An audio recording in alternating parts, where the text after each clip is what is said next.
దేవునికి మహిమ కలుగునుగాక. మన ప్రభు అయిన యేసుక్రీస్తు నామములో ఈ పగటి వేళ ఈ సిద్ధపాటు సమయం అనే లైవ్ వాక్య పరిచర్యకి సమకూర్చబడిన దైవజనులకు, సంఘ బిడ్డలకు, విశ్వాసులకు నా హృదయపూర్వకమైన వందనాలు తెలియజేస్తా ఉన్నాను. ప్రియులారా, దేవుని మహాకృప చేత గడిచిన దినాలు మనం కాపాడబడి నేడు సజీవులుగా ఉన్నామంటే ఇది కేవలం దేవుని కృప. ఈరోజు మనం బ్రతికున్నామంటే దేవుని కృప. హల్లెలూయా. మరి గడిచిన ఆదివారం బద్దెనపాడు గ్రామానికి వెళుతూ ఉండగా మరి భయంకరమైన యాక్సిడెంట్ జరగవలసి ఉండగా దేవుడు దాన్ని చాలా చిన్న ప్రమాదంగా మార్చాడు. మరి ఆ వచ్చిన వేగం, ఆ పరిస్థితి చూసినప్పుడు చాలా పెద్ద ప్రమాదమే జరగాలి. కానీ దేవుడు దాన్ని త్రుటిలో తప్పించి మరొకసారి మన ప్రార్థనలో అలాగే తన విశేషమైన కృప మన యందుందని ఆయన రుజువుపరుచుకున్నారు.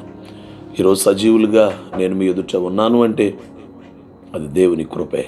అందుని బట్టి దేవుని నేను స్తుతిస్తూ ఉన్నాను. ప్రయాణాల కొరకు, పరిచర్య కొరకు, సేవ కొరకు మరి మీ అనుదిన ప్రార్థనలు ఇప్పటికే అనేకులు జ్ఞాపకం చేసుకుంటూ ఉన్నారు.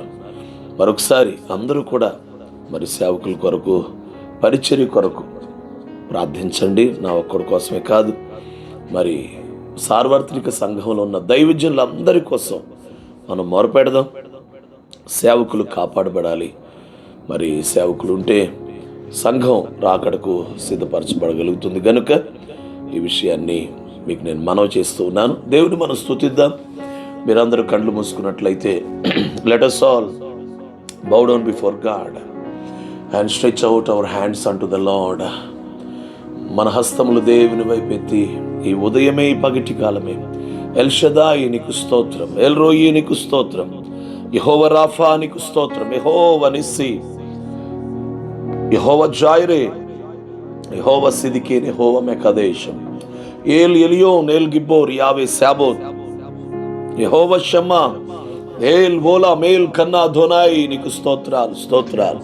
పరాక్రమశాలివి, సైన్యములకు అధిపతివి, యూదా గోత్రపు సింహమైన దేవుడు నాయన, మా కొండ, మా కోట, మా శైలమా, ఆశ్రయ దుర్గమా, బలమా, మా కేడమా, ఆధారమా, ఆరాధ్య దైవమా నీకు స్తోత్రాలు చెల్లిస్తున్నాం. మేము నిన్నటి వారం ఈ దినాన్ని మాకు ఇచ్చే ఆయుష్ని, ఆరోగ్యాన్ని ఇచ్చి నీ సముఖానికి మమ్మల్ని అందరినీ సమకూర్చిన నీ ప్రేమకై నీకు వందనాలు చెల్లిస్తున్నాం. తండ్రి, ఈ సమయంలో ఈ పగటి వేళ మమ్మల్ని అందరినీ సీయోలో నుంచి దర్శించండి. ఈ లైవ్ లో పాల్గొంటున్న ప్రతి ఒక్కరిని మీరు సంధించండి. దేవా, మాతో మీరు మాట్లాడండి. సమయం మాకు నిజమైన సిద్ధపాటుగా ఉండునట్లు కృపను గ్రహించి మీరు మహిమ పొందమని వందనాలు చెల్లిస్తూ యేసయ్య శక్తిగల నామమున ప్రార్థించి పొంది ఉన్నాము తండ్రి, ఆమేన్. హల్లెలూయా. ప్రభుని మనం స్తుతిద్దాం ప్రియులారా. అలాగే కళ్ళు మూసుకొని ప్రభుని ఆరాధనా పూర్వకంగా ఆయన నామాన్ని మనం గణపరుద్దాం.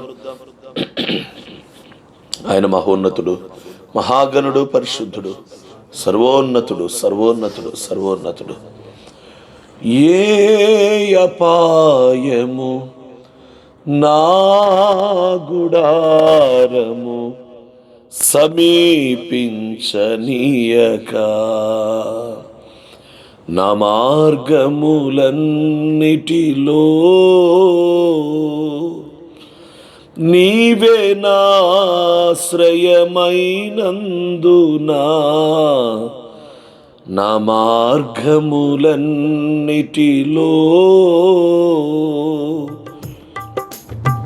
నీవే నాశ్రయమైనందునా,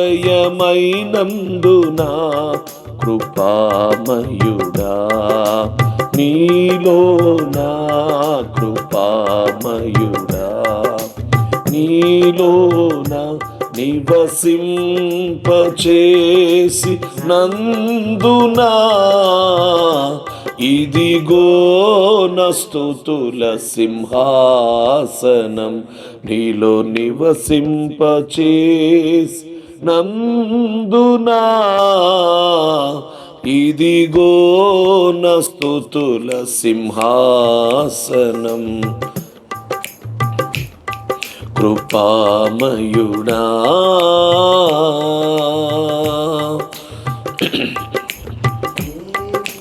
ఏ అపాయము నా గుడారం సమీపించనీయక, ఏ అపాయము నా గుడారం సమీపించని, నా మార్గములన్నిటిలో నీవే నాశ్రయమైనందు, ఆమేన్. మార్గములన్నిటి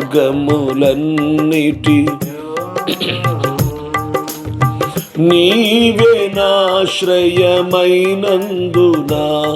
కృపామయుడా, నీలో నా కృపామయుడా, ఆమేన్. నీలోన నివసింపచేసి,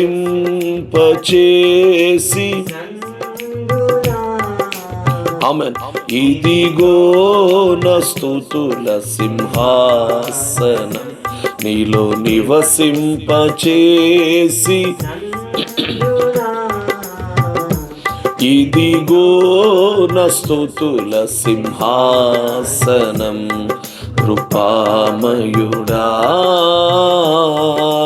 చీకటి నుండి వెలుగులోనికి నన్ను పిలచిన తేజోమయా, చీకటి నుండి వెలుగులోనికి నన్ను పిలచిన తేజోమయా, రాజవంశములో యాజకత్వము చేసేదను, రాజవంశములో, ఆమేన్, యాజకత్వము చేసేదను, కృపామయుడా నీలోన, ఆమేన్. ఈ పగటి వేళ అందరం స్తోత్రం చెల్లిస్తూ, చేసినందునా ఇదిగో నా స్తుతుల సింహాసనం, నీలో నివసింపచేసి, గ్లోరీ, ఇదిగో నా స్తుతుల ఆమేన్, కృపామయుడా.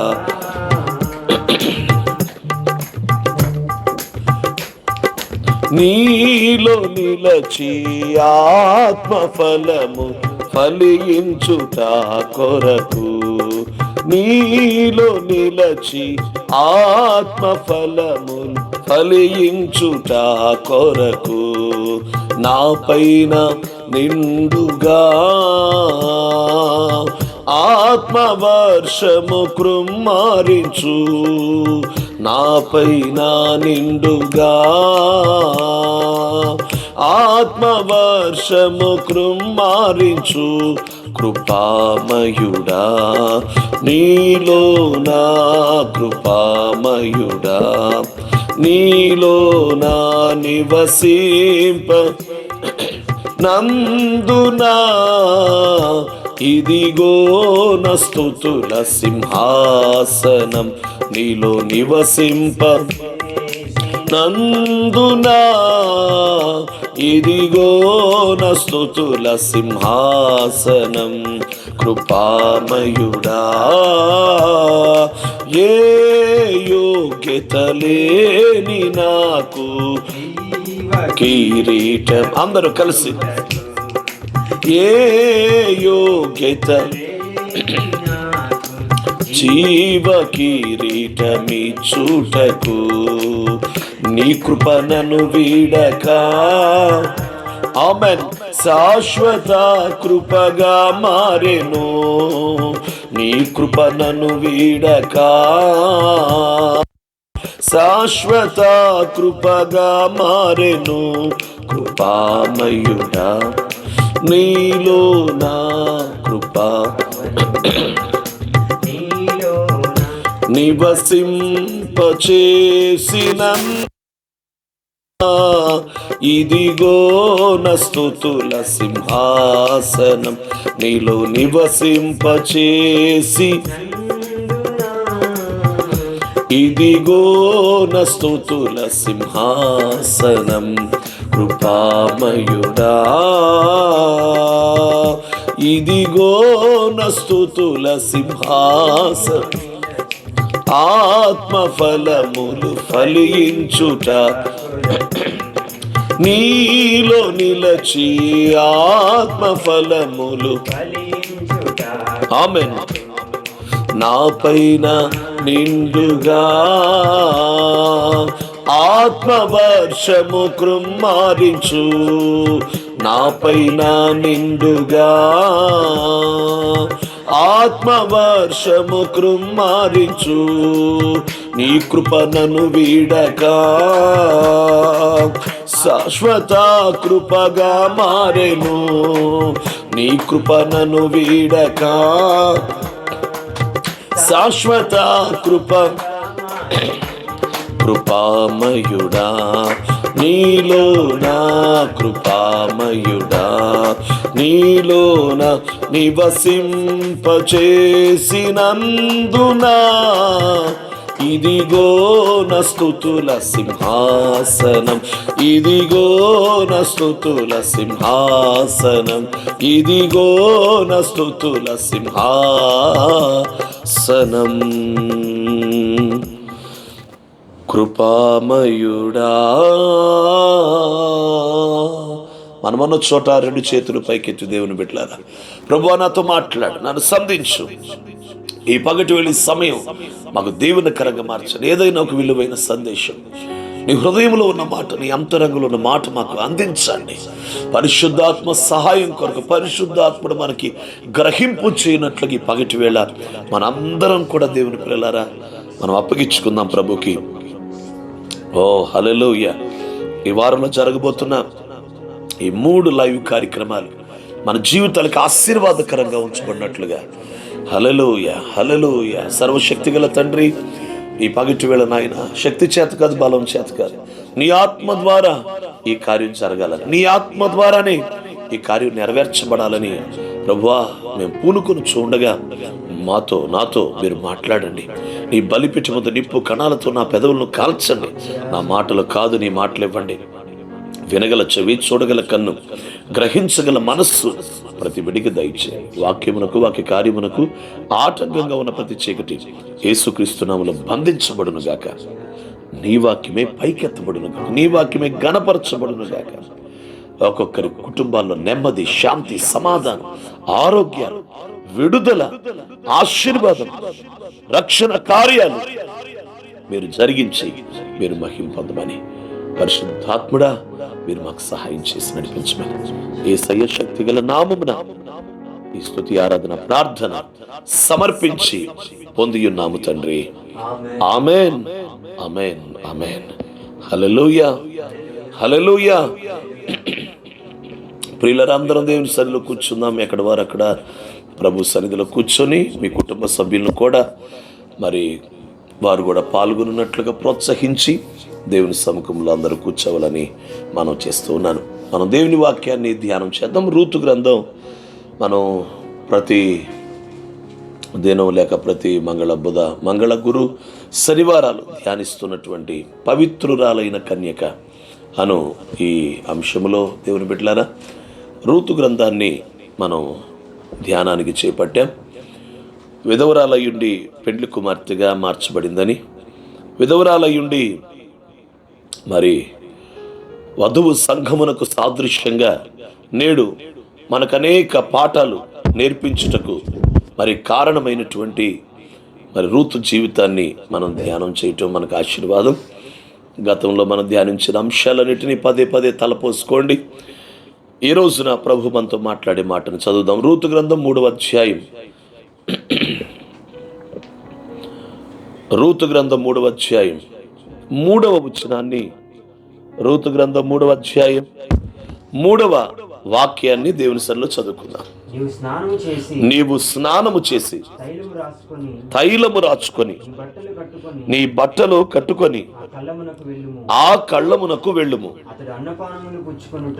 అతడు అన్నపానములు పుచ్చుకొనుట చాలించు వరకు నీవు అతనికి మరుగై ఉండుము. దేవునికి స్తోత్రం.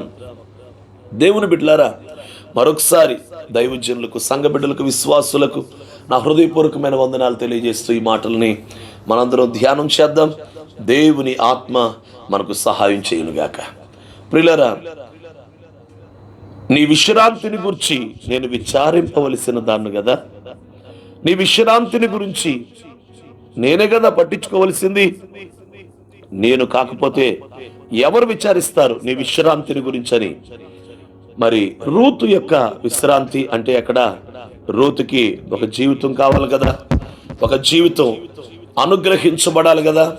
కాబట్టి ఆ జీవితం అనుగ్రహించబడినట్లుగా తనకంటూ మరి ఒక భర్త, ఓ కుటుంబం, ఓ పిల్లలు, మరి ఆమెకంటూ ఒక నెమ్మది గల అనుభవం కావాలి కదా. మరి ఆమె విశ్రాంతిని గురించి ఆలోచించినటువంటి నయోమి ఒక అద్భుతమైనటువంటి మరి ఆ విషయాన్ని, లేక అద్భుతమైన ఒక ఆజ్ఞ, అద్భుతమైన ఒక నడిపింపు మరి నయోమి రూతుకు తెలియపరుస్తూ ఉంది. అదేమిటంటే, అమ్మా, నీ విశ్రాంతి నేను విచారిస్తూ నీకు మాట చెప్తున్నాను. నీవు లేచి నువ్వు స్నానం చేయి, నువ్వు తైలం రాచుకో, నీవు వస్త్రములు ధరించు, బట్టలు కట్టుకో, నీవు కళ్ళమునకు వెళ్ళు. దేవునికి స్తోత్రం, హల్లెలూయా. నీవు కళ్ళమునకు వెళ్ళుము. ఒక అద్భుతమైనటువంటి మాట దేవుని బిడ్డలారా. నేను గతంలో మొదట్లో మీకు చెప్పాను, పెండ్లి కుమార్తెగా సంఘం మార్చబడాలి అంటే రూతు వచ్చిన అనుభవాల్లో మరి మనం కూడా ప్రయాణం చేయాలి. ఆమె మోయాబును విడిచిపెట్టింది, ఆమె బెత్లెహేముకు వచ్చింది, ఆమె బోయజు పొలములోనికి వచ్చింది, ఆమె ఇప్పుడు కళ్ళమునకు పంపించబడుతుంది. ఆ తర్వాత ఆమె పెండ్లి కుమార్తెగా మనం ఈ 3వ అధ్యాయం చివరి భాగాల్లో మనం చూస్తాం. దేవునికి స్తోత్రం. మరి కళ్ళమునకు వెళ్లకుండా, కళ్ళమునకు చేరకుండా ఆమె విశ్రాంతిని అనుభవించదు. ఆమె విశ్రాంతిని సంపాదించుకోలేదు. ఆమె విశ్రాంతి సంపాదించుకోవాలంటే, అమ్మా, నీ విశ్రాంతి గురించి నాకు ఒక భారం ఉంది, నీ విశ్రాంతి గురించి నాకు ఒక ఆవేదన ఉంది, నీ విశ్రాంతి గురించి నేను ఆలోచిస్తున్నాను. అయితే నువ్వు పని చేయాలి. ఆ పని ఏమిటంటే, నీవు బోయసు కళ్ళం దగ్గర ఉన్నాడు, నీ వెళ్ళి ఆ కళ్ళమున మరి అతడు ఎవలు తూర్పారబట్టుచున్నాడు, నీవు అక్కడికి వెళ్ళాలి, కళ్ళమునకు వెళ్ళాలి. నిజంగా రూతుకి ఆలోచన రావాలి. పరిగేరుకోవటానికి పొలానికి వెళ్ళొచ్చు, లేకపోతే ఇంకో పనికి వెళ్ళొచ్చు. కానీ కళ్ళము దగ్గర నాకేం పని? కళ్ళము దగ్గరకు నేను ఎందుకు వెళ్ళాలి? ఆశ్చర్యం ఏంటో తెలుసా? కళ్ళము దగ్గరకు కూడా ఎప్పుడు వెళ్ళమంది? రాత్రి వేళ వెళ్ళమంది. పోనీ పగటి వేళ కాదు. ఎప్పుడు తూర్పారబడతారు, ఎప్పుడు కళ్ళము దగ్గర పనిచేస్తారు, కళ్ళము దగ్గర ఎప్పుడు మరి కళ్ళము అంటే థ్రెషింగ్ ఫ్లోర్ అని ఇంగ్లీష్ బైబిల్లో రాస్తుంది. మరి ఆ కళ్ళము దగ్గర చెత్తని గింజలని, అంటే వరంతా వేయబడితే ఆ వరిలో నుంచి మరి ఆ గడ్డిని గింజల్ని వేరు చేసే స్థలమే కదా మరి కళ్ళం అంటే. పగటి వేళ, ఉదయం వేళ పనివారు ఉండగా, తూర్పు గాలి వచ్చుచూ ఉండగా, మరి అప్పుడు ఈ వరినంతటిని కూడా ఈ యవల గడ్డైనా లేకపోతే గోధుమల పనలైనా అక్కడ వేసి ఆ గడ్డిని, విత్తనాలని వేరు చేసి మరి లేక త్రొక్కబడిన తర్వాత ఆ త్రొక్కబడిన దాన్ని చాటల్లో తీసుకొని ఓ తూర్పు గాలి వస్తూ ఉండగా ఆ గాలి ఎటువైపు వెళుతుందో అటువైపుగా దాన్ని పోస్తే మరి చెత్త వేరైపోతుంది, గాలికి కొట్టుకుపోతుంది. అలాగే గింజలు చక్కగా మరి ఆ కళ్ళము దగ్గర పడవేయబడినప్పుడు వాటన్నిటిని సమకూర్చి ఓ రాశిగా పోసి దానిని యజమానుడు మరి తాను పడిన కష్టాన్ని బట్టి ఎంతో సంతోషిస్తాడు. అనగా గింజలు వేరు చేయబడే స్థలమే, చెత్త వేరు చేయబడే స్థలమే, గడ్డి వేరు చేయబడే స్థలమే కళ్ళం. దేవుని బిడ్డలారా, విశ్రాంతిని గురించిన భారం కలిగినటువంటి నయోమి ఒక మాట చెప్పింది, అమ్మా, నీ విశ్రాంతి గురించి నాకు భారం ఉంది. అయితే నువ్వు కళ్ళం దగ్గరికి వెళితేనే ఇది సాధ్యం.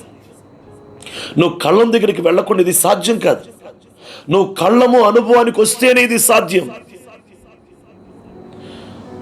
రూతుకి ఇప్పుడు అది రాత్రి వేళ, కళ్ళము దగ్గర నాకేం పని?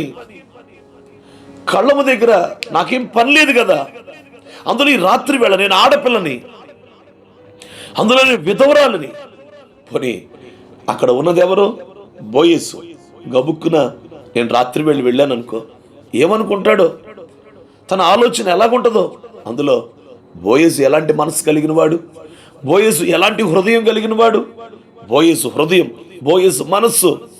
నేను పొలములో అడుగు పెట్టినప్పుడే నాతో చెప్పిన మాట, రూతమ్మా, యవనస్తులు నేను వెంబడించొద్దు, యవనస్తులు నేను ముట్టకూడదని మరి నేను వాళ్ళకి ఆజ్ఞాపించాను. అంటే ఆ యవ్వన కాలపు శోధనలు, ఆ యవ్వన కాలపు ఆ ఆలోచనలు నీకు రాకూడదు అనే మాటనే కదా నాకు చెప్పింది. నా పరిశుద్ధత గురించి ఆలోచించాడు కదా, నా పవిత్రత గురించి ఆలోచించాడు కదా. నేను ఇప్పుడు ఒక ఆడపిల్లని, నేను ఆ కళ్ళం దగ్గరికి వెళ్తే నా గురించి ఏమనుకుంటాడో, నేను ఎలాంటి దాన్ని అనుకుంటాడు. నయోమి పంపించిందని అనుకుంటాడా? నయోమి నన్ను వెళ్ళమంటది అని అనుకుంటాడా? లేక ఇంకోటి అనుకుంటాడా? ఆయన మనసు నేను గాయపరిచేస్తానా? లేక ఆయన నన్ను ద్వేషించున్నట్లుగా, దూషించున్నట్లుగా నేను కారణమైపోతానా? అమ్మో ఇది రాత్రి, అమ్మో నేను యవ్వన కాలంలో ఉన్నాను. నయోమి సందేశం, నయోమి బోధ, నయోమి ఉపదేశం నాకు అర్థం కావట్లా. అయ్యో, పొలమునకు వెళ్ళమంటే వెళ్ళాను, పరిగా ఏరుకు రమ్మంటే ఏరుకొచ్చాను. కానీ ఇప్పుడు నేను చెయ్యలేని ఒక సంగతి చెప్తుంది. ఇది నా వల్ల కాదు, నా వయసుకి నా వల్ల కాదు, నేను అట్టి దాన్ని కాదు. నేను నయోమి దగ్గర నేర్చుకున్నది ఏమిటి? మోయాబులో ఉన్నప్పుడు నయోమి దేవుని పరిశుద్ధత, నయోమి దేవుని ఆజ్ఞలు, కట్టడలు, న్యాయ విధులు నేను ఆలకించాను. ఊరుగాని ఊరొచ్చిన నయోమి తన భర్త చనిపోయినా ఎంత పవిత్రంగా దేవుని ఆజ్ఞల కొరకు ఆమె పరిశుద్ధంగా బతికిందో నేను చూశాను. నా అత్తమ్మ యొక్క పరిశుద్ధ జీవితం నాకు తెలుసు, అదే నేను నేర్చుకున్నాను. మా అత్తమ్మ మాటలు, ఆలోచనలు, ఆ ప్రవర్తన, ఇద్దరు కొడుకులు చనిపోయినా, భర్త లేకపోయినా ఎంత పవిత్రంగా పరిశుద్ధంగా ఉందో నాకు తెలుసు. కానీ ఇప్పుడు ఏంటి, అత్తమ్మేనా ఈ మాట చెప్తుంది? పైపిచ్చు, అమ్మా నీ విశ్రాంతి నేను విచారించవలసిందాన్ని కదా అని చెప్తుంది. నిజంగా విచారమేముంటే ఇలాంటి మాట చెప్పిద్దా? నిజంగా భారమేముంటే ఇలాంటి మాట చెప్పిద్దా అని పలు రకాల ఆలోచనలు వచ్చే పరిస్థితి. ఇక్కడ మనం లోతుగా ఆగాలి, ధ్యానించాలి. కళ్ళమునకు వెళ్ళు అన్న మాట పొలమునకు వెళ్ళు అన్నంత తేలికైన మాట కాదు. పరిగి ఏరుకో అన్నంత తేలికైన మాట కాదు. మనకు అర్థం అవటాన్ని చెప్తాను. ఓ పాట పాడు అన్నంత తేలిక కాదు, ఒక ఆరాధన చేయి అన్నంత తేలిక కాదు, ఓ కానుకివ్వు, దశంభాగమివ్వు అన్నంత తేలిక కాదు. విశ్రాంతి అంటే దేవుని రాజ్యమని, విశ్రాంతి అంటే పరలోక రాజ్యమని, విశ్రాంతి అంటే దేవుని పరదేశని, విశ్రాంతి అంటే దేవుని నూతనమైన యెరూషలేమని. ఆకలి లేని, దప్పిక లేని, దాహము లేని, మరణము లేని, మరి ఏ బాధ లేని, ప్రతి ఒక్కరి కన్నిటి బాష్ప బిందువులు తోడవబడే స్థలమే యెరూషలేమని, సింహాసనమని, దేవుని రాజ్యమని. ఆ రాజ్యములో అడుగుపెట్టే ఆ విశ్రాంతిలోకి మనం వెళ్ళాలి అంటే ఇదిగో దైవజనుల ద్వారా నేడు బోధించబడుతున్నా నీవు కళ్ళమునకు వెళ్ళు అనే అనుభవం. కానుకివ్వండి, దశంభాగం ఇవ్వండి, పరిచర్య చేయండి, పాట పాడండి, ఆరాధించండి, మందిరానికి వెళ్ళండి అన్నంత తేలికైన అనుభవం కాదని ప్రభు పేరట నేను మనవి చేస్తా ఉన్నాను. అంటే దైవజనుల ద్వారా, సేవకుల ద్వారా, పరిశుద్ధాత్మతో నింపబడి, దేవుని ఆత్మతో నింపబడి నడిపించుచున్న దైవజనుల ద్వారా కేవలం మనకి అనుకూలమైన, మన వలన జరిగే అనుభవాల్ని మాత్రమే మనం రిసీవ్ చేసుకోవటం కాదు. దైవజనుల భారముతో, దైవజనులు హృదయములో దేవుని ఆత్మతో నడిపించబడుతూ మన విశ్రాంతిని కోరుతూ ఆ రాజ్యములో మనం ఎలాగన్నా ఉండాలని మనము చేయలేనిది, మనం వెళ్ళలేనిది, మన వల్ల కానిది, మనం ఒప్పుకోనిది, మనం భరించలేనిది, వెళితే ఏం జరిగిద్దో, ఇది చేస్తే ఏం జరిగిద్దో, అమ్మో ఇంత సమర్పణ, ఇంత వైరాగ్యమా, ఇంత ప్రతిష్టత, ఇంత అనుభవమా, ఇంత కష్టంతో కూడిందా, ఇది మా వల్ల కాదండి అన్నది దైవజనుడు తన ఆ దేవుని ఆత్మతో నింపబడి సంఘమానికి బోధించినప్పుడు రూతు బయలుదేరి వెళ్ళినట్లే నీవు వెళ్ళటానికి సంసిద్ధమయ్యావా? అది ఈరోజు వర్తమానం. దేవునికి స్తోత్రం. తేలికైన మాట వచ్చినప్పుడు, తమ్ముడు పాట పాడంటే పాడేస్తావు, అసలు ఇల్లు కదలొద్దంటే హల్లెలూయా, మెట్లు దిగొద్దు అంటే ఆ కళ్ళపు అనుభవం. కళ్ళం అంటే ఏమిటి? హల్లెలూయా. Threshing floor. థ్రెషింగ్ అంటే ఏమిటి? కొట్టబడుట, బాధించబడుట. ఆ పనుల్ని కొడతారు, ఆ ఎద్దులతో తొక్కిస్తారు, ట్రాక్టర్తో నడిపించి ఆ పనుల మీద తొక్కిచ్చేస్తుంటారు. ఏ రైతు ఎంత కష్టపడి విత్తాడో, ఎంత కష్టపడి దున్నాడో, ఎంత కష్టపడి ఎంత ప్రేమతో దున్నుకున్నాడో, విత్తనం వేసుకున్నాడో, ఆ మొక్కలను చూచినప్పుడు, ఆ చిన్న చిన్న చిగురులు చూచినప్పుడు తన హృదయం ఎంత పరవశం అయిపోయిందో, తన హృదయం ఎంత ఆనందం అయిపోయిందో. అది చక్కగా చిన్న మొక్కగా ఎదుగుతున్నప్పుడు, పైకి వస్తున్నప్పుడు ఎంత ఆనందభరితుడైపోయాడు, ఎంత సంతోషభరితుడైపోయాడు. చివరికి అది పూత పట్టినప్పుడు, అది పిందె వేసినప్పుడు, అది కాయ కాసినప్పుడు, ఆహా వరి వచ్చేసింది, ఆహారం వచ్చేస్తుంది అని సంతోషంతో పనలుగా కోత కోసి కుప్పలు వేసి, ఆ కుప్పల్ని దేవుని బిడ్డలారా తగిన కాలములో ఆ కుప్పల్లో నుంచి, ఆ పనల్లో నుంచి గడ్డిని, గింజను వేరు చేసేటప్పుడు, నేను విత్తనాన్ని జాగ్రత్తగా వేసాను కదా, మొక్కని, ఆ చిగురుని నేను చూశాను జాగ్రత్తగా, దానికోసం కలుపేరాను కదా, దాని చుట్టూ పాదులు తీశాను కదా, దానికి నీరు పెట్టాను కదా, దానికి మందు వేశాను కదా, దాన్ని ఎరువు వేశాను కదా, అది ఒకవేళ వంగిపోతూ ఉంటే దానికి కర్ర కట్టాను కదా, అది వంగిపోకుండా ఉండడానికి నేను ఇంత బాగా చూశాను కదా. ఇప్పుడు ఆ పనులు కోసిన తర్వాత అయ్యోయ్యో నేను దాన్ని తొక్కిచ్చేయటమా? నేను తొక్కించనులే. నేను ఎంత బాగా అల్లారి ముద్దుగా పెంచుకున్నా, నేను ఎంత చక్కగా సెన్సిటివ్గా వాళ్ళని పెంచుకున్నాను, ఎంత ముద్దుగా నేను ఈ పొలమును పెంచుకున్నాను. ఇప్పుడు ఆ పనుల్ని నిర్దాక్షిణంగా తొక్కిచ్చేయటమా? నిర్దాక్షిణంగా ఎద్దులతో తొక్కించటమా? లేక ట్రాక్టర్తో తొక్కించటమా? నూర్చేటట్లుగా ఎద్దుని కట్టాల నేను అక్కడ. నూర్చని ఎద్దు మూతికి చిక్కము పెట్టవద్దు, అది నూర్చుచున్నది అనగా అది తొక్కుచున్నది.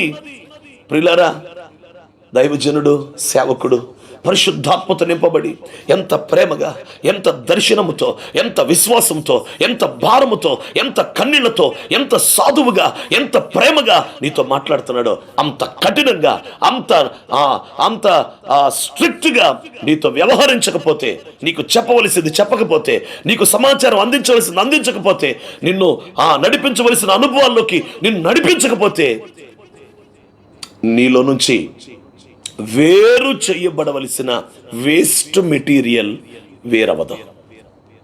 వేస్ట్ మెటీరియల్ నీలో నుంచి వేరైపోవాలి అంటే, అది వేరు చేయబడాలి అంటే, దైవజనుడు కఠినమైన కళ్ళము కష్టముతో కూడిన అనుభవం, తొక్కబడే అనుభవం, నలగగొట్టబడే అనుభవం, వేరు చేయబడే అనుభవం. చెత్త గింజ వేరవ్వాలంటే ముందు అది తొక్కబడాలి కదా. నా ప్రియమైన దేవుని సంగమా, నా ప్రియమైన దేవుని బిడ్డలారా, ఆ థ్రెషింగ్ ఫ్లోర్లో హల్లెలూయా, మనం యేసు ప్రభు చెప్పిన ఉపమానాలు జ్ఞాపకం చేసుకుంటే, ఇదిగో ఒక కాలం రాబోతుంది, చెత్తని గింజల్ని ఆయన వేరు చేస్తాడు. చెత్త ఏమైపోద్ది? అగ్నికి కాల్చేస్తాడు. మరి గింజలు ఏం చేస్తాడు? కొట్లో చేర్చుకుంటాడు. యేసు క్రీస్తు నామమున ఈ వర్తమానం వింటూ ఉండగా ప్రతి ఒక్కరి ప్రతి విశ్వాసి, ప్రతి క్రైస్తవ సంఘం, దేవుని బిడ్డలారా, సార్వత్రిక సంఘం అంతా గింజల అనుభవంలోనికి వచ్చును గాక. గింజల అనుభవాన్ని సంపాదించుకోవాలి. మనము కొట్టులోకి చేర్చబడాలి, అగ్నిలోనికి కాదు. మనము కొట్టులోకి వెళ్ళాలి. ఆ కొట్టే, దేవుని బిడ్డలారా, బోయజు అక్కడ మంచం వేసుకొని కూర్చున్నాడు. బోయజు అక్కడ కొట్టులో, ఇదిగో కళ్ళములో గింజలు ఎక్కడ రాశిగా వేయబడుతుందో అక్కడ ఆయన సంరక్షించున్నట్లుగా మంచం వేసుకొని ఉన్నాడండి. దేవునికి స్తోత్రం. పని వాళ్ళకి అప్పగిచ్చి పక్కన ఊరుకునేవాడు కాదండి. గింజల గురించి శ్రద్ధ కలిగిన వాడు, గింజల గురించి ఒక దర్శనము కలిగిన వాడు. అందుకే తాను కూడా అక్కడ కూర్చున్నాడు, తాను అక్కడ రాత్రి పండుకుంటున్నాడు, తాను అక్కడ శ్రద్ధ కలిగి ఉన్నాడు. మన ప్రభు అయిన యేసుక్రీస్తు వారు మనము గింజలుగా ఉండాలని ఆయన మన విషయం యొక్క శ్రద్ధ కలిగి ఉన్నాడు. ఆయన గింజలుగా మనం ఒక రాశిగా పోయబడాలి. ప్రియమైన దేవుని పిల్లలారా, ఇప్పటికే గింజలు అనేకము బోయజు దగ్గర చేర్చబడ్డాయి. దేవునికి స్తోత్రం చెల్లిద్దాం. హల్లెలూయా. ప్రియమైన దేవుని పిల్లలారా, ఇప్పటికే బోయజు దగ్గర అనేకమైనటువంటి గింజలు చేర్చబడ్డాయి. బోయజ్ అంటే మన ప్రభువైన యేసుక్రీస్తు. హల్లెలూయా. బోయజ్ అంటే మన ప్రభువైన యేసుక్రీస్తు. మన ప్రభువైన యేసుక్రీస్తు యొద్ద ఇప్పటికే కొట్లో చాలా గింజలు చేర్చబడ్డాయి. ఆదాము దగ్గర నుంచి నేటి వరకు ఆలోచించండి. ఆదాము దగ్గర నుంచి బాప్తిస్మిచ్చి యోహాను దాకా, బాప్తిస్మిచ్చి యోహాను దగ్గర నుంచి అపోస్తుల కాలం దాకా, అపోస్తుల కాలం నుంచి నేడు కడవరి కాలము అంచె దినాల దాకా, దాదాపు ఆదాము నుంచి అంచె దినాలు, ఆదాము నుంచి అంచె దినాల దాకా దేవుని బిడ్డలారా మనం గమనిస్తే ఇప్పటికే చాలా మంది ఒక గింజలుగా చేర్చబడ్డారు. కొన్ని గింజలు చెప్పమంటారా? అలా చదువుతాను చూడండి. హేబేలు ఒక గింజ కాదా? హనోకు ఒక గింజ కాదా? ఆనాటి భక్తిహీనుల భక్తిహీనుల సమూహంలోంచి వేరు చేయబడినోడు కాదా? ఆ భక్తిహీనులు దేవునికి విరోధంగా మాట్లాడారంట, దూషించారంట. అంటే వారు నార్మల్గా దూషించుంటారా? హనోకునే దూషించుంటారు, హనోకునే తిట్టుంటారు. వ్యర్థముగా మాట్లాడిన ప్రతి మాట, నీకు విరోధంగా మాట్లాడిన ప్రతి మాట నువ్వు విమర్శలోకి తీసుకొస్తావు. భక్తిహీనంగా మాట్లాడారు. ఎవరితో మాట్లాడతారు భక్తిహీనంగా? ఎవరు భక్తుడిగా ఉన్నారో, ఎవరు భక్తి చేస్తున్నారో, ఎవరు యథార్థంగా ఉన్నారో, ఎవరు నమ్మకంగా ఉన్నారో వారినే కదా. అంటే కళ్ళమునకు బోయస్ కూడా వెళ్ళాడా? కళ్ళమునకు హేబేలు కూడా వెళ్ళాడా? దంచబడ్డారండి, నలకొట్టబడ్డారండి, హింసించబడ్డారండి. అన్న అసూయకి బలైపోలేదా? కళ్ళము కాదా అది? అది తొక్కబడినప్పుడే కదా అతడు మౌనమై ప్రాణం పెట్టడానికి ఇష్టపడ్డాడంట. దేవునికి స్తోత్రం. దేవుని బిడ్డలారా, హనోకు తాత నోవాహు తాను పడిన శ్రమ ఎంత గొప్పది. 120 సంవత్సరాలు అయ్యా రండి రండి అంటే వారు తినుచు త్రాగుచు వారు ఇష్టానుసారంగా ప్రవర్తిస్తూ దూషించలేదా? నీతిని ప్రకటించలేదా? 120 సంవత్సరాలు నోవాహు ఎవరు విన్నారండి? తృణీకరించలేదా? ఎప్పుడు వారి హృదయం యొక్క ఆలోచనలోని తలంపుల్లోని ఊహంత చెడ్డదిగా కలిగి ద్వేషించలేదా? కళ్ళమునకు నోవాహు రాలేదా? ఆ ఓడ కట్టడం 500 సంవత్సరాల వయసులో ఓడ కట్టడం అనేది అది మనం చేయగలిగిన పనే. కళ్ళమంటే ఏమిటి? తొక్కబడేటట్లుగా మనకి వర్తమానం అందటం, నలగబడేటట్లుగా మనకి సమాచారం అందటం, హెచ్చరింపబడేటట్లుగా మనకి వాక్యం అందటం. దేవునికి స్తోత్రం. దేవుని పిల్లలారా, ఈ పగటి వేళ యేసుక్రీస్తు నామములో నేను ప్రకటిస్తున్నాను. మన భక్తులందరూ, పరిశుద్ధులు, మన పితరులందరూ కళ్ళము అనుభవానికి వెళ్ళి వారు గింజలుగా వేరు చేయబడి కొట్టులో చేర్చబడి ఇప్పుడు అక్కడ ఎవరి సంరక్షణలో గింజలు ఉన్నాయో తెలుసా? మన ప్రభు అయిన యేసుక్రీస్తు సంరక్షణలో ఉన్నాయి. దేవునికి స్తోత్రం. పితరులందరూ ఒక గింజలుగా చేర్చబడ్డారు. నోవాహు తర్వాత అబ్రహాం, అబ్రహాం తర్వాత ఇస్సాకు, యాకోబు, యోసేపు, మోషే, యెహోషువ, దేవుని బిడ్డలారా, సమూయేలు, దావీదు, యెషయా, ఇర్మియా, యెహెజ్కేలు, దానియేలు, ఏలియా, ఎలీషా, హోషేయ, యోవేలు, ఆమోసు, యోనా, ఓబద్యా, యోనా, మీకా, నహూము, హబక్కుకు, జెఫన్యా, హగ్గయి, జకరియా, మలాకి, ప్రభు అయిన యేసుక్రీస్తు, బాప్తిస్మిచ్చి యోహాను, అపోస్తలులు. మీరు చెప్పండి, ఎవరి జీవితం కళ్ళము అనే ఆ త్రొక్కబడి అనుభవానికి వెళ్లకుండా వారు కొట్లో చేర్చబడ్డారు? ఇది కొట్టులోకి చేర్చబడే కాలం గనుక, గింజలు వేరు చేయబడే కాలం గనుక ఇదిగో ఉపదేశం ఆలకించు. కళ్ళమునకు వెళ్ళు, సంగమా కళ్ళమునకు రా. దేవునికి స్తోత్రం. నీకు నచ్చిన వాక్యం చెప్తుంది కళ్ళం కాదు. నీకు ఇష్టమైన వర్తమానం చెప్తుంది కళ్ళం కాదు. నీకు ఇష్టమైనట్టుగా బోధ జరుగుతుంది కళ్ళం కాదు. నీకు కష్టం కలుగుతూ, నీకు ఇబ్బంది కలుగుతూ, నువ్వు త్రక్కబడుతున్నట్లుగా, ఆ వాక్యం గుచ్చుకుంటున్నట్లుగా, ఆ వాక్యం నిన్ను నలిపి వేస్తున్నట్లుగా, ఆ వాక్యం నిన్ను త్రక్కి వేస్తున్నట్లుగా, ఆ వాక్యం నిన్ను నలిపి వేస్తూ ఆ చెత్తని గింజను వేరు చేస్తున్నట్లుగా నీకు అనిపిస్తున్నట్లయితే ఆ సందేశమే, ఆ వర్తమానమే నిన్ను కళ్ళమునకు నడిపిస్తున్న వర్తమానం. ఆ కళ్ళములో గింజలుగా, ఆ గింజలు వేరు చేయబడుతున్న వర్తమానం. ఒక మాటలో చెప్పాలంటే నీ వలన కానిది, నీకు కష్టమైనది, నీకు ఇబ్బంది అయినది, హల్లెలూయా, నీకు ఇబ్బంది అయినది అయినా సరే నువ్వు గనక చేయటానికి ఇష్టపడితే వారు కళ్ళములో ఉన్నవారు. హల్లెలూయా. కళ్ళమునకు ఎవరు పడితే వాళ్ళు వచ్చేస్తారా? కళ్ళమునకు అందరూ వచ్చేయగలరా? కళ్ళమునకు అందరూ వచ్చి నిలబడగలరా? హల్లెలూయా. అందుకే పిలువబడి వారు అనేకులు, ఏర్పరచబడి వారు కొద్దిమంది. యేసు ప్రభునంట ప్రారంభంలో వెంబడించినప్పుడు శిష్యులు 500 మంది అంట. ఎంతమంది? 500 మంది. 500 మంది ఎంతమంది అయ్యారు తెలుసా? కొద్ది రోజులకి 70 మంది. ఎన్ని రోజులు? కొద్ది రోజులకి ఎంతమంది అయ్యారు తెలుసా? 12. ఎందుకు? యేసు ప్రభు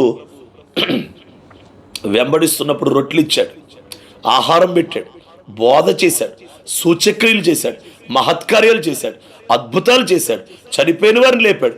ఇదంతా చూస్తూ అబ్బా సూపర్ భలే ఉంది సార్ అని చెప్పి పరుగులు తీస్తున్నారండి.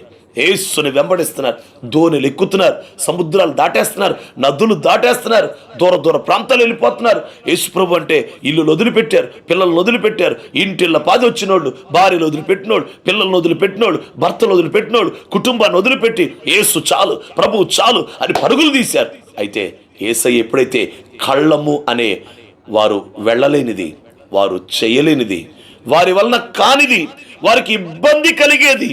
ఇప్పుడు రూతుకి కళ్ళం అంటే ఇబ్బందికరమైన అనుభవం, ఇబ్బంది పడే అనుభవం. అయినా దేవుని బిడ్డలారా, రూతు వెళ్ళింది.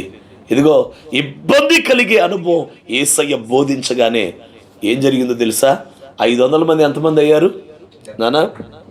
అంటే ఇప్పుడు ఈ మిగతా బ్యాచ్ అంతా ఎక్కడికి వెళ్ళిపోయినట్టు? 430 మంది ఇంటికి వెళ్ళిపోయారు. 430 మంది. ఆ 400 ఆ 70 మందికి మరలా ఒక రోజున ఏం చెప్పాడు వాక్యం? ఇది నా శరీరం, ఇది నా రక్తం, మీరు తింటేనే నిత్య జీవం, నేనే పరలోకం నుంచి దిగొచ్చిన జీవాహారం, అక్షయమైన ఆహారం, పరలోకం నుంచి నేనే దిగొచ్చా అని చెప్తే ఈయన తన శరీరాన్ని ఎలా తినేయగలడు? ఇది కఠినమైన మాట. యోహాను సువార్త 6వ అధ్యాయము చూడనా? యోహాను సువార్త 6వ అధ్యాయం. ఇది కఠినమైన మాట, దీన్ని ఎవడు సహింపగలడు? 6వ అధ్యాయం యోహాను సువార్త. దేవునికి మహిమ కలుగునుగాక. Oh thank you Jesus. Gospel of John chapter 6 6వ అధ్యాయము 60వ వచనం చదువునాను. ఆయన శిష్యులలో అనేకులు ఈ మాట విని ఇది కఠినమైన మాట, మరి కళ్ళమునకు తేవద్దా నిన్ను? ఈ 70 మందికి ఇప్పుడు కళ్ళమునకు తెచ్చాడు. ఇది కఠినమైన ఉపదేశం, ఇది కఠినమైన మాట. ఎవడు సహించగలడండి? ఎవడు సహించగలడు? పిల్లరా, సహించలేమని వాళ్ళు వెళ్ళిపోయారు. అందుకే చెత్త వారిలోంచి వేరు చేయబడలా, వారు గింజగా మారలా. కానీ 12 మంది కూడా మరి అక్కడ నిలబడి ఉంటే యేసయ్య అడుగుతాడు, మీరు వెళ్ళిపోవాలనని ఉన్నారా అని అడిగితే వారు అంటారు, అయ్యా మేము ఎక్కడికి వెళ్ళుదుము? నీవే కదా నిత్య జీవపు మాటలు కలవాడవు. దేవునికి స్తోత్రం కలుగునుగాక. హల్లెలూయా. ఇదే వెలుగింపు మనకొచ్చునుగాక, ఈలాగు మన కన్నులు తెరవబడునుగాక. హల్లెలూయా. ఎందుకంటే అది కఠినమైనదా, అది కష్టమైనదా, అది ఇబ్బంది కలిగిందా, అది మన వల్ల కానిదా, మనకు కొంచెం బాధ కలిగించేదా, మనకు కొంచెం కష్టమైనదా అనేది దేవుని బిడ్డలారా మనకు అనిపించిన యేసు క్రీస్తు నామములో ప్రకటిస్తున్నాను. ఆ కష్టమైనదే, ఇబ్బంది కలిగించింది, ఆ బాధ కలిగించే ఆ ఉపదేశమే, ఆ మాటే అది నిత్య జీవపు మాట అని జ్ఞాపకం చేస్తున్నాను. నిత్య జీవపు మాట ఎప్పుడు కఠినంగా ఉంటుంది. నిత్య జీవపునకు మనం చేర్చే మాట ఎప్పుడు ఇబ్బంది కలిగించేదిగా ఉంటుంది. యేసుక్రీస్తు నామములో నీ సేవకుని యొద్ద నుంచి ఎంతమంది కఠినమైన బోధకి సిద్ధంగా ఉన్నారు? How many are ready? ఎంతమంది సిద్ధం కఠినమైన బోధకి? హల్లెలూయా. కఠినమైన ఆ ఉపదేశానికి దేవునికి స్తోత్రం, దేవునికి స్తోత్రం. దేవుని బిడ్డలారా, ఆమె పెళ్లి కుమార్తె అయిందంటే కళ్ళమునకు రాకుండా అవ్వదు. మనం కఠినమైన అనుభవానికి, శ్రమతో కూడిన అనుభవానికి, ఇబ్బంది పడే అనుభవానికి, దేవుని వాక్యము నిమిత్తం మళ్ళీ మనం శ్రమ పెట్టుకునే అనుభవానికి మనం రాకుండా మనం పెళ్లి కుమార్తె అవ్వలేం. ఇప్పుడు చెప్పండి, యేసు ప్రభు దగ్గర 12 మంది ఉన్నారు. ఆ 12 మందిలో ఒకడు తప్పిపోయాడు. చివరికి గెత్సేమనే తోటలో ఈ 10 మంది కూడా వెళ్ళిపోయారు. సిలువ దగ్గర మిగిలింది ఒక్కడే, అతని పేరు యోహాను. అంటే 500 మందికి సిలువ అనే కళ్ళం దగ్గర ఒక్కడే మిగిలాడండి. సిలువ నాగలి చాలవలే దున్నబడుతున్న స్థలం. ఓ ముఖం మీద ఉమ్ము, వెంట్రుకలు పెరికి వేయబడుతున్న అవమానం, పిడిగుద్దులు గుద్దబడుతున్న అనుభవం. ఓ శ్రమ శ్రమ శ్రమ, కష్టం కష్టం. ఎవరున్నారండి అక్కడ? నేను చెప్పనా, 7 దెయ్యాలు వదిలిపోయిన మగ్దలేని మరియా, 7 దెయ్యాలు వదిలిన మగ్దలేని మరియా, విస్తార పాపాలు చేసిన పాపాత్ములైన స్త్రీ, సూజన్న, యోహన్న తల్లి అయిన మరియా, ఒక్క యోహాను భూమిని తల్లకిందులు చేసేవారిగా ఎవరిని పిలిచాడో వారు లేరు. ఎవరికి అభిషేకం ఇచ్చి అధికారం ఇచ్చి మీరు పట్టణములోనికి వెళ్ళండి, ఇద్దరిద్దరుగా వెళ్ళి సువార్త ప్రకటించండి అని అభిషేకం ఇచ్చి అధికారం ఇచ్చి దెయ్యాలు వెళ్ళగొట్టే ఆ కృపావరం ఇచ్చి పంపించిన ఆ శిష్యులు లేరు. దీనులు, అల్పులు, బలహీనులు, సమాజంలో విలువ లేని వాళ్ళు ఎవరు పెద్దగా లెక్క చేయరండి. వాళ్ళని no value, no impression, no identification ఏమీ లేని వారు సిలువ దగ్గర ఉండి ఏడుస్తున్నారు ఏడుస్తున్నారు ఏడుస్తున్నారు. అంటే మీరు ఏడుస్తున్నారు, మీరు కూడా ఆయన తాలూకైనా ఏమిటి? ఆ సిలువ మీద వేలాడుతున్న యేసు తాలూకైనా? వీళ్ళ కాళ్ళు చేతులు కూడా కట్టండిరా, వీళ్ళు కూడా చంపండిరా అని అంటే కూడా సిద్ధంగా ఉన్నాం అన్న సమర్పణతోనే కదా సిలువ దగ్గర ఉండగలరు. ఆ సమర్పణ లేకే కదా ఈ 10 మంది శిష్యులు వెళ్ళి తలుపులు వేసుకున్నారు. కఠినమైన అనుభవాలకి వెళ్ళమన్నా రమ్మన్నా వెళ్ళగలమా, రాగలమా? హల్లెలూయా. సేవకులుగా మాకొచ్చే నిందల్లో మీరు కూడా పాలు పప్పులు పంచుకుంటారా అని అంటే నువ్వు సేవకుడు నింద పక్కన వచ్చి నిలబడగలవా? నువ్వు సేవకుని అవమానం పక్కన వచ్చి నిలబడగలవా? సేవకుడు కొట్టబడుతుంటే సేవకుడు పక్కన వచ్చి నిలబడగలవా? అలా కొట్టబడే అనుభవానికి రేపో మాపో శ్రమలు అధికమవబోతున్నాయి. రేపో మాపో హింసించబడే కాలం రాబోతుంది. క్రీస్తు విరోధి బలవంత పెట్టే కాలం రాబోతుంది. అబద్ధ ప్రవక్త మోసగించే కాలం రాబోతుంది. ఆ కాలంలో నిలబడగలరా? జగ్గయ్యపేట సంఘంలో అయ్యో సేవకుడు సేవకురాలు ఇరువురు ఒక్కరోజే మరణిస్తే ఇప్పుడు శ్రమ పెట్టబడిన సేవకుడు సేవకురాలు ఈరోజు లేరు కదా. ఇప్పుడు ఆ శ్రమలో సంఘం అంతా నిలబడిద్ది అంటారా? సారీ, ఆ శ్రమలో సంఘం అంతా నిలబడిద్ది అంటారా? మేము నిలబడతామయ్యా, మేము నిలబడతాం ఈ అవమానంలో. ఎందుకు ఇలా జరిగింది అనేవాళ్ళు ఎంతమంది అండి? ఎందుకు ఇలా జరగాలి అనేది ఎంతమంది అండి? ఆ నిందలో ఆ 2 పిల్లలు కొడుకు కూతురుతో మేమున్నామమ్మా, అమ్మా మన అమ్మగారి గురించి అయ్యగారి గురించి మాకు తెలుసమ్మా, బాధపడద్దు, మేమున్నాం కొడుక, మేమున్నాం కూతురా అని ఆ సేవకురాలు సేవకుడు సేవకులు పిల్లలతో నిలబడే సంఘం ఉంటుందంటారా? అలా నిలబడితే నిజంగా వారు కళ్ళమునకు చేరగలిగిన వాళ్ళే. శ్రమలో నిలబడగలరా? అవమానంలో నిలబడగలరా? ఒంటరితనంలో నిలబడగలరా? యేసు సిలువ మీద ఉన్నప్పుడు ఎవరండి పక్కనుంది? ఈ రోజున తేలికైన సులువైన ఉపదేశాలు, బోధలు, నడిపింపు నీకు ఇష్టం, కానీ వెళ్ళలేని, చేయలేని ఇబ్బందికరమైన నడిపింపు నువ్వు సహించలేవు. తెల్లవారుజామున 4ంటికి లెగాలి నీ సేవలో అంటే పరిచారకులు ఎంతమంది ఉంటారు? 4ంటికి లెగాలి అంటే 4వ రోజున వెళ్ళిపోతాం. 4ంటికి లేచి నిలబడాలి అంటే ఆ నడిపింపు, ఆ ఉపదేశానికి మనకి అనుకూలము కానిది, మనకు కష్టమైనది, మనకి ఇబ్బంది కలిగించింది, అయినా నేను చేస్తానంటే నీ పేరు రూతే. ఏంటండి రూతమ్మ? వచ్చిన కొద్ది రోజులకి నయోమి ఏమన్నా పెద్ద బోధలు చేసిందా, ఉపదేశం చేసిందా? అయ్యో, ఆమె సంఘంలో ఏమైనా ఎదిగిందా? బోయజు పొలములో ఉండి నయోమి ఇంట నివసించి ఎంత ఎదిగిపోయేవా రూతమ్మ? కష్టమైన టైంలో నీ వయసుకు కానీ ఆ రాత్రి సమయం కానీ నీకు అనుకూలం కాదు. కానీ నువ్వు అలాంటి ఆడపిల్లవు కాదు. ఇంత కష్టమైనది, ఇబ్బందికరమైన ఉపదేశం నువ్వు లోబడుతున్నావా? ఈ రోజున సంఘాలలో మాకు కుదరదండి అని కష్టమైన ఉపదేశం వచ్చినప్పుడు వెళ్ళిపోతున్న అనుభవాలు లేవా? సేవకుని వదిలిపెట్టి వెళ్ళిపోతున్న అనుభవాలు, సంఘాన్ని వదిలిపెట్టి వెళ్ళిపోతున్న అనుభవాలు లేవా? ఏంటోనండి సమర్పణ అంటారు, ఉపవాసాలు అంటారు, కన్నీళ్ళు అంటారు, ప్రార్థన అంటారు. ఇదంతా మాకు కష్టం, మేము ఉండలేం, ఈ బోధ మాకు నచ్చట్లా, ఈ ఉపదేశం మాకు నచ్చట్లా. ఎందుకు నచ్చట్లా? ఏమైనా చెడ్డమాటలా? కాదు, ఇబ్బందికరమైన బోధ, చెయ్యలేనిది, పాటించలేనిది, అనుసరించలేనిది. కనుకనే కళ్ళమంటే ఏమిటి? త్రొక్కబడటమే. అంటే ఒక వాక్యం నీ దగ్గరికి వస్తే త్రొక్కినట్టుంటుంది ఆ వాక్యం, నలిపినట్టుంటుంది ఆ వాక్యం, నలగగొట్టినట్టుంటుంది ఆ వచ్చిన ఆ వాక్యం. ఎవరైనా మీ సంఘ సేవకులను మీరు విమర్శిస్తున్నారా?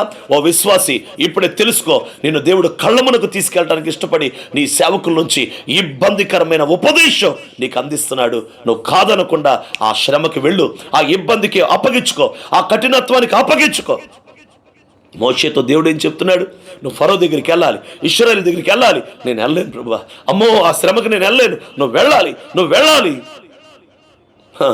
అక్కడ అడుగు పెట్టిన రోజు నుంచి అంటాడు, మేము బ్రతికిన దినాలు ఎన్నోగానయ్యా, దుఃఖము ఆయాసమేనయ్యా, మేము అనుదినము నీ ఉగ్రతను భరించుచు నిన్ను. మోషే జీవితంలో సుఖం చెప్పండి. నేను చక్కగా నా బతుకుతాను, నా బతుకు నేను బతుకుతానంటే ఒప్పించి తెచ్చాడు సేవకి దేవుడు.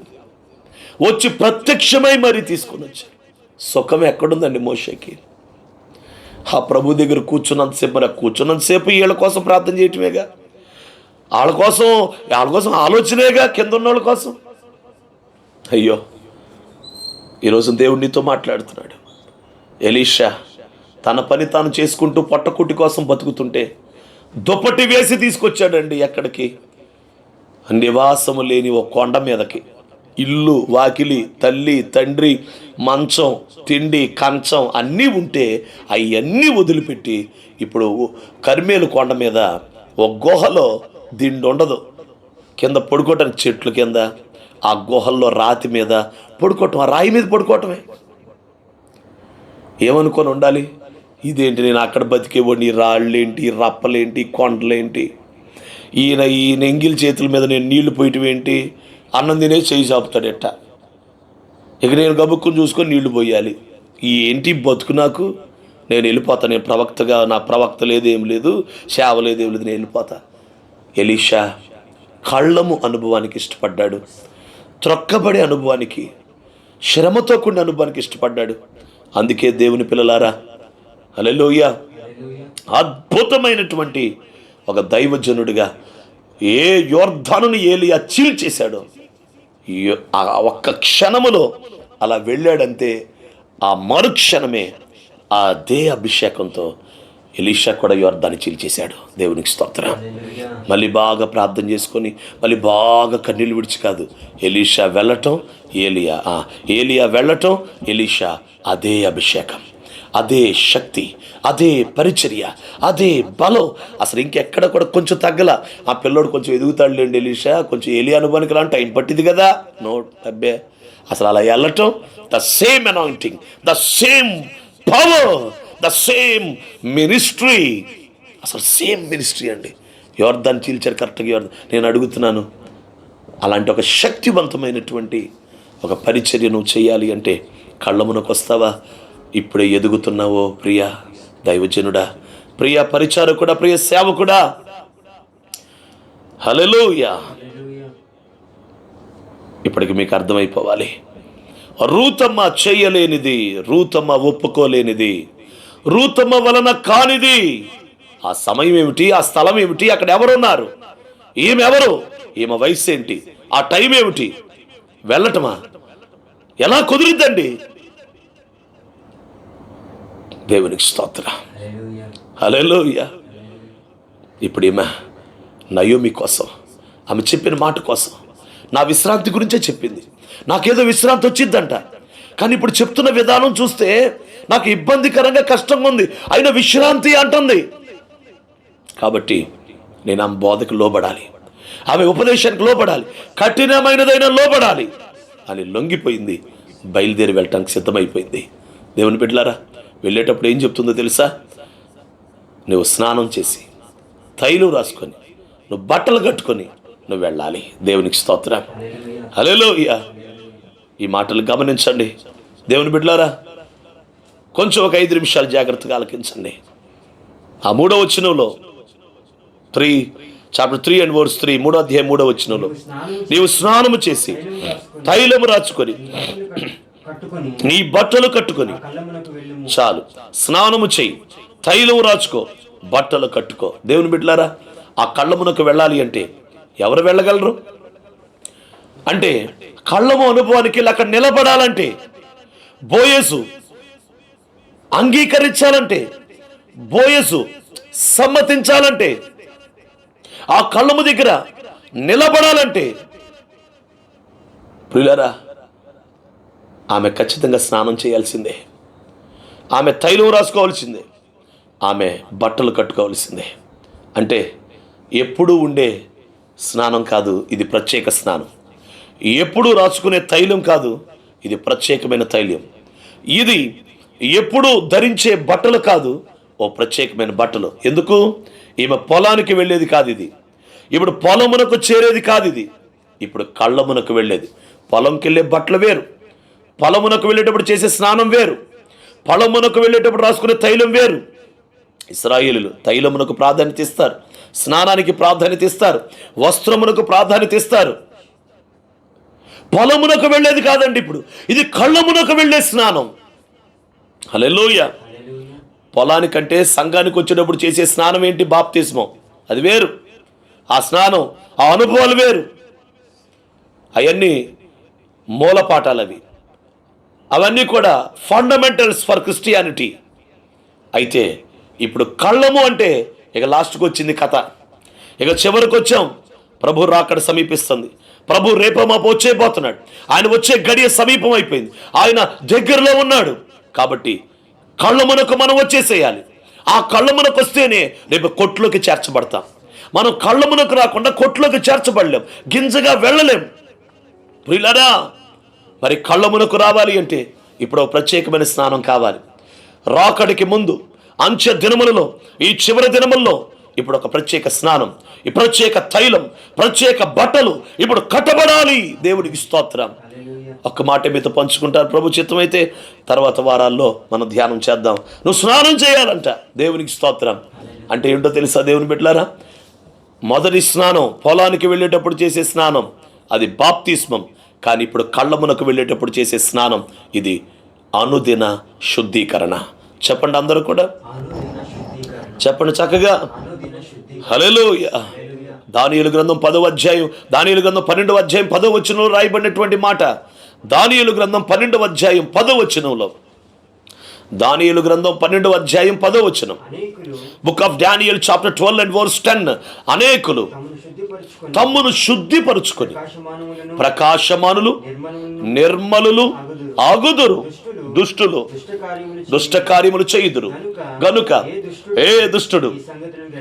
ప్రియులారా, దానియేలు ద్వారా రాయబడింది అంత్యకాలమునకు సంబంధించిన ప్రవచన గ్రంథం. అది అంత్యకాలమునకు ముద్రించు, నువ్వు ఓరకొండు.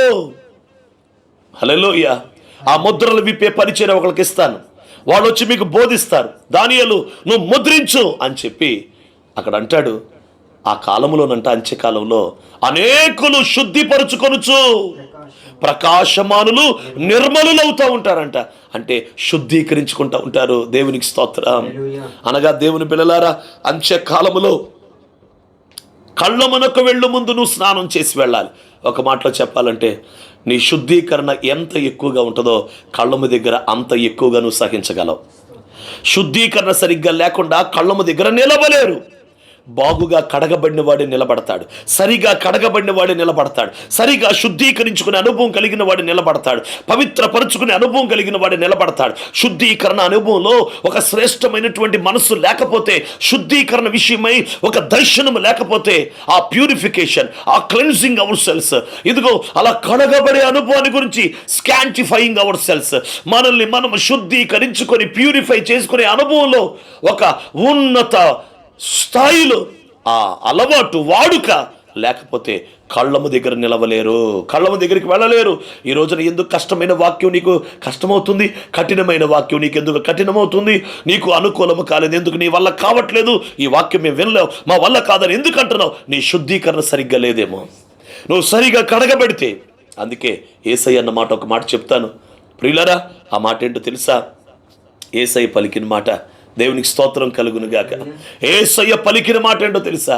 ఇదిగో, ఈమె విస్తారంగా నన్ను ప్రేమించింది, ఈమె విస్తార పాపాలు క్షమించబడ్డాయి. అద్భుతం చెప్పనా?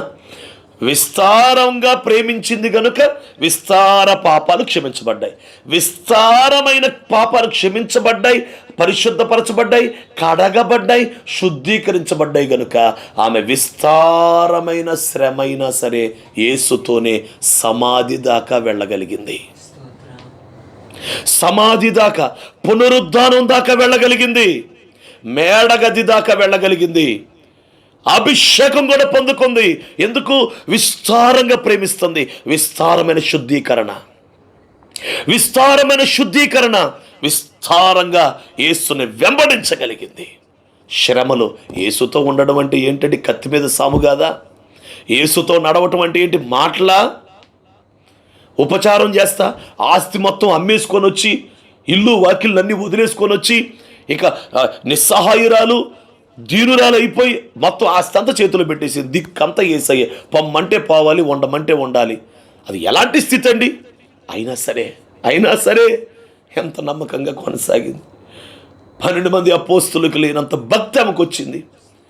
వారు ఒకానొక సమయంలో భయపడ్డారు, కష్టం అనిపించింది వారికి. గెత్సెమనే కష్టమైపోయింది వారికి, సిలువ దగ్గర కష్టమైపోయింది వారికి, సమాధి దగ్గర కష్టంగా ఉంది వారికి, పునరుద్ధాన అనుభవం కష్టంగా ఉంది. ఈ అనుభవంలో వారు నిలబడలా, యేసుతో లేరు, శ్రమలో లేరు, ఒంటరిగా వదిలిపెట్టేశారు. కానీ ఆడకూతురండి విస్తారంగా ప్రేమించిందట. సమాజంలో విలువ లేకపోవచ్చు కానీ, వాల్యూ లేకపోవచ్చు కానీ, అజ్ఞానంగా తన జీవితం అంతా పాపం నాకు అప్పగించుకొని ఉండొచ్చు కానీ ఎప్పుడు యేసు మాట వినిందో, యేసు ప్రేమ తెలుసుకుందో, వెంటనే యేసుని ప్రేమించడం మొదలుపెట్టింది. యేసుని ప్రేమించడం మొదలుపెట్టింది. యేసుని ప్రేమించడం మొదలుపెట్టింది. ప్రేమ మౌనంగా ఉంటుందా? ప్రేమ కన్నీళ్లు విడుస్తుంది. ప్రేమ కన్నీళ్లు విడుస్తుంది. ప్రేమ కన్నీళ్లు పెట్టుకుంటుంది. ప్రేమ ఏడవకుండా ఉండలేదు. ప్రేమ కన్నీటి, నువ్వు ఎంత ప్రేమ పొందుకుంటావో అంత కన్నీళ్ళు వస్తాయి. ఎంత కన్నీళ్ళు వస్తాయో అంతగా పాదాలు కడుగుతావు. ఎంత పాదాలు కడుగుతావో అంత పాపాలు క్షమించబడతాయి. ఎంత క్షమించబడతావో అంత శుద్ధీకరించబడతావు. ఎంత శుద్ధీకరించబడతావో అంత శ్రమల్లో నిలబడతావు. నువ్వు శ్రమల్లో నిలబడలేకపోవటానికి, కళ్ళము దగ్గర నిలబడలేకపోవటానికి, తొక్కబడినప్పుడు, సేవకుడి దగ్గర నుంచి కఠినమైన మాట వచ్చినప్పుడు, కఠినమైన బోధ వచ్చినప్పుడు, నువ్వు నిలబడాలంటే నీ శుద్ధీకరణ మీద ఆధారపడి ఉంది. నువ్వు ఎంత కడగబడతావో దాని మీద బేస్ అయి ఉంది. ఆ శుద్ధీకరణ, స్నానము చేయి అనుదిన శుద్ధీకరణ. దేవునికి స్తోత్రం, హల్లెలూయా. దేవుని బిడ్డలారా, బలిపీఠం దగ్గరికి వెళ్ళి, బలిపీఠం దగ్గరికి వెళ్ళి అక్కడ పశువుని లొంగదీసి, దాని మెడ కోసి, చర్మం ఒలిసి, మాంసం ఒలిసి, కట్టెలు పేర్చి, మాంసం పేర్చి, రక్తమును పళ్ళెములో పట్టి, అది బూడిదయ్యేదాకా కాల్చి, ఆ బూడిద ఎత్తి పాళెములో పడేసి, ఒక వ్యక్తి తీసుకొచ్చిన అర్పణ కోసం ఇంత శ్రమపడి అతడు ప్రార్థన చేయాలంటే, ఆ యాజకుడు ఆ బలిపీఠం దగ్గర ఇంత కష్టపడి పరిచర్య చేయాలంటే, దానికి ముందు అతడు ఖచ్చితముగా, దేవుని బిడ్డలారా, అతడు ఖచ్చితముగా, దేవునికి స్తోత్రం చెల్లిద్దాం, అతడు ఖచ్చితంగా మొదట గంగాళము దగ్గరికి వచ్చి కాళ్ళు చేతులు కడుక్కోవాలి. గంగాళము దగ్గర శుద్ధీకరణ చేసుకోకుండా, గంగాళం అనే నీళ్లు అనే వాక్యం అనే నీళ్ల ద్వారా శుద్ధీకరణ చేసుకోకుండా బలిపీఠం దగ్గర అతడు సేవ చెయ్యలేడు. బలిపీఠం అనే శ్రమ దగ్గర ఉండలేడు, అగ్ని దగ్గర ఉండలేడు. అగ్ని అండి నెక్స్ట్. అగ్ని దగ్గరే ఉండిపోవాలి అంటే, అగ్ని దగ్గర నిలవాలి అంటే, ఆ రక్తం మీద పడుతున్నప్పుడు ఆ మాంసపు వాసన భరిస్తూ, పచ్చి మాంసం కాలిపోతుంటే ఎలాంటి వాసన వస్తుంది? ఆ అగ్ని కాలిపోతుంటే ఎలా ఉంటుంది? ఆ బలిపీఠం దగ్గర యాజకుడు నిలబడాలంటే దానికి ముందు గంగాళం దగ్గర కాళ్ళు చేతులు కడుక్కోవాలి. శుద్ధీకరణ చేసుకొని వాడు శ్రమలో నిలబడలేడు. శుద్ధీకరణ చేసుకొని వాడు కళ్ళమునకు వెళ్ళలేడు. నువ్వు కళ్ళమునకు వెళ్ళాలి అంటే ఖచ్చితంగా శుద్ధీకరణ నీలో పెంచుకో. అప్పుడు శ్రమలతో కూడిన జీవితానికి నువ్వు హ్యాపీగా ముందుకు రాగలవు. శుద్ధీకరణే శ్రమల్లో నిలబడుటకు కృపనిస్తుంది. శుద్ధీకరణే శ్రమలకు మనం నడిపించగలదు, శ్రమలో నిలబెట్టగలదు. నీ శుద్ధీకరణ ఎంతో చెప్పు, నువ్వు శ్రమల్లో ఎంత నిలబడతావో నేను చెప్తాను. నీ శుద్ధీకరణ ఎంతో చెప్పు, నువ్వు శ్రమల్లో ఎంత నిలబడగలవో మేము చెప్తాం. నీ శుద్ధీకరణ సరిగ్గా లేకుండా, ప్యూరిఫికేషన్ సరిగ్గా లేకుండా కన్నులను కడుక్కో, మనసును కడుక్కో, హృదయాన్ని కడుక్కో, అంతరంగాన్ని కడుక్కో, బుద్ధి, స్వభావం, తలంపులు, ఆలోచనలు కడుక్కో, శుద్ధీకరించుకో. నిశ్చయంగా దేవుని పిల్లలారా, నువ్వు శ్రమలో నిలబడగలుగుతావు. ఇది కళ్ళమునకు వెళ్ళు అని చెప్పబడుతున్న గడియ.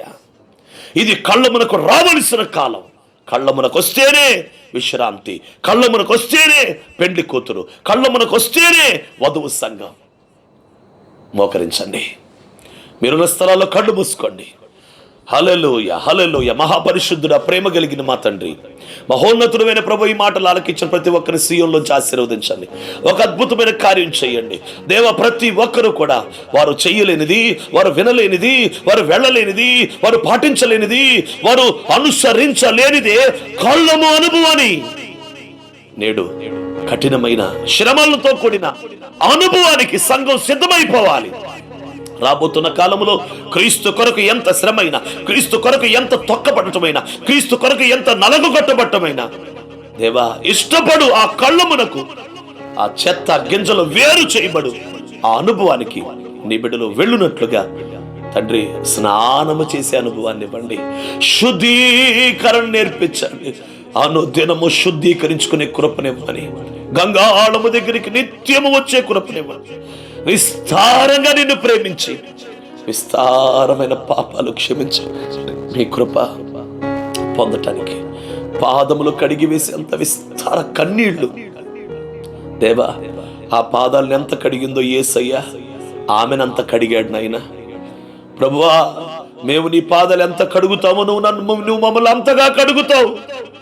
అందును బట్టి నీకు స్తోత్రాలు చెల్లిస్తూ, శుద్ధీకరణ ఇష్టపడి కళ్ళమునకు చేరగలిగిన కృపనిచ్చి మీరు మహిమ పొందమని వందనాలు చెల్లిస్తూ, కఠినమైనదైనా శ్రమతో కూడిందైనా లోబడే భాగ్యం దయచేయమని వందనాలు చెల్లిస్తూ, ఈ దినమంతా ఈ మాటలు బిడ్డలతో ఉండనివ్వండి, పని చేయనివ్వండి. శ్రమకి నేను ఎంత అప్పగించుకుంటున్నాను, కఠినమైన అనుభవానికి నేను ఎంత అప్పగించుకుంటున్నాను. తొక్కబడుట, నలగొట్టబడుట, వేరు చేయబడుటను కళ్ళము దగ్గర నేను ఉండగలుగుతున్నానా అని పరిశీలించుకుంటున్నాను.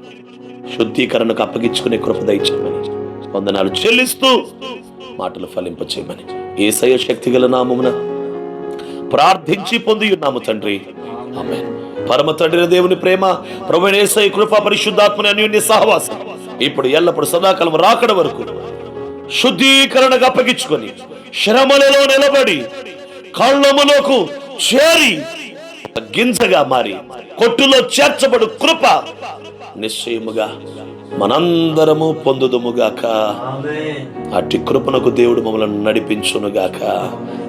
మనందరితో మాట్లాడిన దేవునికి స్తోత్రం చెల్లిద్దాం. స్తోత్రం తండ్రి దేవునికి స్తోత్రం చెల్లిద్దాం. స్తోత్రం కుమారుడైన యేసయ్యకి స్తోత్రం చెల్లిద్దాం. స్తోత్రం పరిశుద్ధాత్మ దేవునికి స్తోత్రం చెల్లిద్దాం. స్తోత్రం స్తోత్రం స్తోత్రం. హల్లెలూయా. ప్రియులారందరికీ వందనాలు. మరి కళ్ళము అనుభవానికి వెళదాం. సిద్ధమవ్వండి, శుద్ధీకరణ చేసుకోండి. శ్రమకైనా, కఠినానికైనా, త్రొక్కబడుటికైనా మనం సంసిద్ధం చేసుకుందాం. రాబోయే రోజులనే అవే.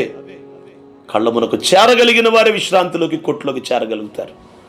ఉపదేశాలు కంటిన్యూ చేద్దాం. ఈ భాగాన్ని, ఈ అంశాన్ని మీరందరూ ప్రార్థనాపూర్వకంగా రేపు గురువారం మరలా సమకూర్చబడండి, శనివారం మరలా సమకూర్చబడండి.